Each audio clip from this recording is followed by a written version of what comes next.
Alright, everybody. It is time for a little project that we're going to work on together. But first, let's talk about what this project entails. It entails errors, like things that you screw up. Now, generally speaking, when you're coding, you might spend 20% of your time deciding what you want to make and laying it out. I usually encourage people to get a piece of paper, sketch out. You don't have to write code, but the rough gist of what you want to do, the order in which things have to happen, what things you're going to need to do it, and all that sort of thing. And then you start building it.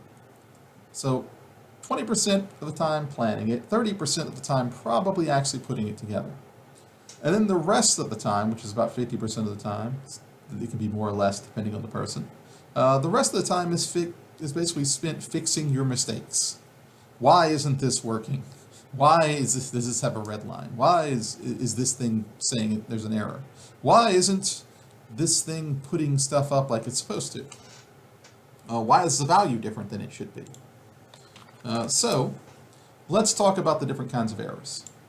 There are two kinds of errors you generally see. Well, there's two or three, but the two major ones. Syntax is number one. Now, a syntax error is fairly simple and straightforward. When we have our program, and I still have my one up here, and I am missing something, you'll see a little red line. If I try to run this, it will give me an error saying that there's errors, and it generally won't run at all. This is what a syntax error means. It means that I've misspelled something. Sometimes it can kind of guess what you're trying to do and help you along the way. If I were to do this, I hover over it. It says expecting a semicolon. At the end of every line, I have to have a semicolon here. This is true for C++. It's true for Java and C#. There has to be a semicolon at the end. Python, you don't have to have it, actually. You can, actually, but it doesn't hurt anything. But you don't have to. So this is one of the common mistakes. People forget to put that there. And it's pretty explicit as to what the issue is. Now, syntax error, if you want to think of it in terms of a language. If I were telling someone something, like I want to tell them, hey, your dog got out of the fence. My neighbor or something, their dogs get out. And I walk over there and I say, fence, out, dog. It doesn't make sense if I do it kind of in some sort of weird order, right? They might be able to figure it out, kind of, but like syntax-wise, it's not right. That's what happens here. It can see that the syntax is not correct and there's something missing, there's something wrong. So if I get rid of, for example, a quote, it actually says missing closing quote. And I can fix that issue. If I misname something, it will highlight and say, hey, that's undefined, meaning it's not the right name. So half of learning to about errors is learning to read what the error message means and figuring that out. Once you know that, it becomes a lot easier to figure out what your issue is. Now, as you go through, you can also comment some things out that might be broken and check a couple of things, put in some print statements. That's usually a fairly regulated course of action to try to figure out what the problem is. But syntax errors are really fairly easy to fix. It just means you screwed something up. And it just takes a little bit of practice to be able to see what that is. In fact, having an error or two in programming is actually not necessarily a bad thing. The more errors you have early on, the better you're going to be later on, because you will know what those errors are. When I'm teaching any of my programming classes, someone will raise their hand and say, hey, my program has an error. And I will walk over there, and almost always, I will look at it and I'll go right here and point at the screen pretty much immediately. And the reason for that is I have seen or even done those errors thousands and thousands of times. The more you see them, the easier it is to spot them. That actually helps out in my other classes too. I have an applications class, and one of them things they have to type in is exactly the way it tells you to type it in. This has to be capitalized, it has to have quotes around it or something. And inevitably somebody will misspell a word or leave a quote or period out, and then they'll call me, I typed it in correctly, but it says it's wrong. And I will look at it and I'm like, that's not capitalized, you're missing the comma here. It helps you see those little details if you do this enough. It's one of those skills you pretty much acquire the longer you do this. You may not have it immediately. That's why you're in class, so you can kind of develop that. So that's syntax error. Again, the easiest error to fix. 2 is a little bit more difficult. This is a logic error. Now, logic error, the code runs, and the compiler doesn't complain at all. But a logic error would be something along the lines of, I have a variable here, let's say int n1 equals 9 or something. And then I do some sort of math, int total equals n1 times 10, right? This would be my math. Well, what if my math, it's supposed to be 100, not 10? Well, the program is not going to see that error. It can't read your thoughts. It's going to see this, it's going to run it, and it's going to give you the result. N1 is 9 times 10 is 90, but I'm supposed to be getting 900. So in this case, I run my program and I see the result is not what it's supposed to be. I'm like, okay, it's supposed to be 900, but it's 90. Something's wrong. You'll see this in games a lot. Your little guy goes over there, swings his sword, and he does a bajillion damage or something, and everything on the screen just dies. Something went wrong somewhere. Some multiplication, some variable was screwed up or something, or vice versa. Bam, I swing my sword, it does nothing. There have been plenty of instances of this in tons of games. It could be something as simple as PEMDAS, if you remember. PEMDAS, right? Please excuse my dear Aunt Sally. Parentheses, exponents, multiplication, division, addition, subtraction. That's the order in which math is going to happen in a program.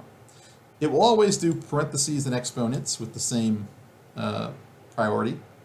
So if there is a parentheses and an exponent, it'll do the parentheses, it'll do whatever's on the left first, and then work its way right. If there's multiplication and division, that happens after that. And multiplication and division have the same priority, so if you had one or the other, it would do them left or right.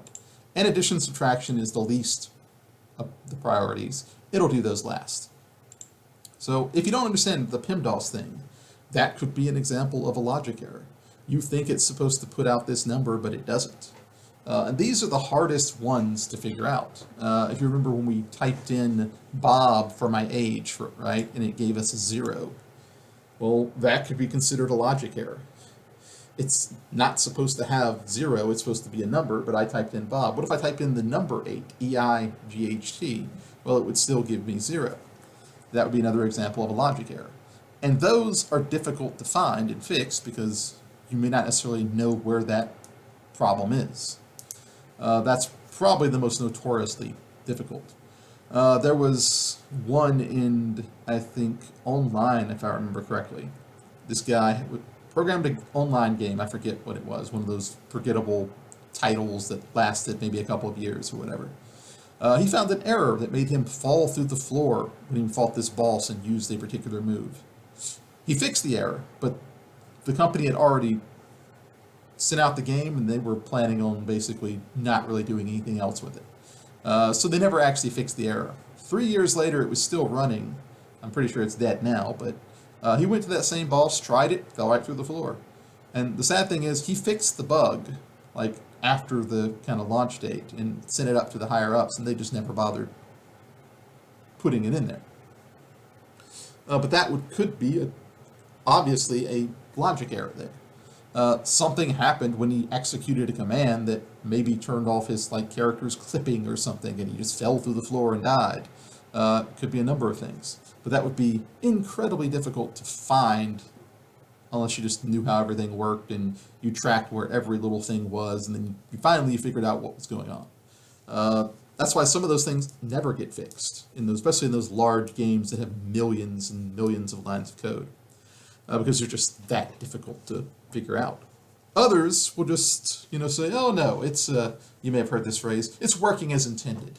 The little ice mage is supposed to be able to kill everybody on the board because he's way harder to use than everybody else.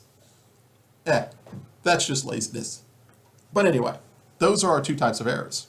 So, with that being the case, I have got a program for you. Now, if you check, you'll see error checking. And you're going to create a project called error checking. And I want you to copy and paste this code into that program. And then I want you to obviously fix the errors. Now, the thing is, I went through here and broke all the code. So if you go in here and check, it's all broken. You got to make it work. So what I want you to do is make a new project, paste this code in, and I will just go ahead and do that now. Next, whatever the date. And then error checking, I'll call it. Create. Yeah, sure, save. And what we're going to do is I copied, and I'm just going to paste it in this main area here. I'm going to go right here and just Control V. And you see it just dumps all this stuff here with all sorts of red lines everywhere. That's fine. That's what we want to see. Well, actually, that's not what we want to see, but that's what we're going to see if we did this right. So, at this point, what I want you to do is pause the video. You're watching my video. And try to fix the errors. You're going to start at the top and work your way down. And if you can run it without any major issue, then you probably fixed at least all the syntax errors. There may be a logic error still in there that we may need to fix. But I want you to pause it, try to fix it, give yourself a couple of minutes or so, and then unpause it. And we'll go through essentially what the issue here is line by line and what the errors are. Because the more you see errors, the easier they are to spot. So, pause right now, go ahead and try to fix it, and then unpause. Alright, at this point, I'm assuming you're unpaused. So, I'm going to go ahead and go through and try to fix what the issues are. Now first, you see I have a line here, and it says we're setting the I variable to an integer 89. Hey, it's integer 89. There's an error on the next line, and it says semicolon expected. When you see that, it's probably the line above it that's actually missing the semicolon. So I'll fix that. Now, we've got a variable j is set to the string Bob. Well, I've got j, but it doesn't have the string kind of identifier in front of it. Okay. Let's see, where is it supposed to be? String j equals Bob. I think I got that right. I'm not sure why I'm still upset with that. Well, string j equals Bob. Nope, that's a string.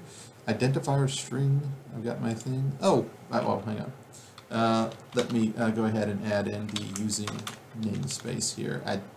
Sorry, I didn't do that actually. std. There we go. All right, now we fixed our issue. We can consider that an error too. I left out the using namespace because that is going to be a common error. I totally did that on purpose. Yeah, we're going to go with that. So double I equals I divided by 0. Now, we've got I is supposed to be divided by 10. Now, if I run this in most languages, it crashes outright because you can't divide by 0. It actually physically will not let you. It'll crash. So I'm going to go ahead and just make it a 10. Now, we have a variable p set to an integer value of 5, so it's an int 5. We have cout, I plus p, not minus p. Okay. String set to Rusty. This is very common. They have Rusty here, and there's no quotes. A string has quotes around it. A character has just single apostrophe around it. String 2 set to Jerry. Now that's correct, although notice in my note here, it's a capital J. Now there is a difference between lowercase and uppercase. If we have something lowercase and we have something uppercase, they are considered different in almost every programming language. So a capital Jerry and a lowercase Jerry would be considered two different things if we were comparing the two. So we do need to tend to be exact here. Now, print, well, what's wrong with that? We're printing out. Well, look at my printouts before, the direction of these. This is going to be a very common error for some people. They have to be in the right place, the right direction. This is supposed to be name with an E. And then we have name 2. Okay, we're missing the arrows altogether here. So, well, all right, and the last one, it tells you missing quote because there's supposed to be a quote. If I put it here, for example, it would be fine, but it's going to print you have finished the assignment, name 2. What I want it to be is over here, like that. Now, if I did this correctly, I should get all this stuff printing on the screen, and I will attempt to run it. Oh, I have some errors, according to it. I redefined, let's see, line 19, I think. Oh, wait. I just noticed that some of my screen's actually not on the screen for everybody to see there. My fault there. All right, there we go. Line 19. Double I. Well, I've already got an I, right? So I have an I here, and then I have an I here. So actually adding that double probably didn't help. I can do this, and we'll run it. 13, hello Rusty, you finished the assignment. Okay, it did it. So the error here was I had I defined twice in two separate places. I could just make this a different variable. I can make that num, that'd be fine. Doesn't really matter, but you can't, let's point this out. I can make a variable here, 89, and then I can come here and redefine it as long as it doesn't have the int in front of it. So essentially it's 89, and then I change it to 89 divided by 10. And then I plug that value here. Now since this is an integer, it's going to cut off the little excess at the end. You'd get 8.9, I guess. You get 8. If I did make this a double at the start, though, then I would get the 8.9, depending. So that may not necessarily be an error. It just depends on how you kind of look at it and what you want to do with it. But this is roughly what it should kind of look like, int. So it looks like my double didn't necessarily need to be there, but if I wanted it to be a little better, I could do it that way, like so. So this is the rough gist of how this works. I should have fixed all these, and it prints off on the screen. I did talk about if we divide by 0. So let's see what happens if I try to do that. Does it let me? Oh, look. Instead of giving me a number, it gives me inf. So it didn't crash, but it didn't exactly work either. You're not supposed to divide by 0. So if I do that, run it, 13.9. There we go. Perfect. Oh, and in case you're wondering why it's saying 13.9, it's because it's adding 5 to it. Down here is where the actual print off is. So there you go. There's your rough gist of how error checking works.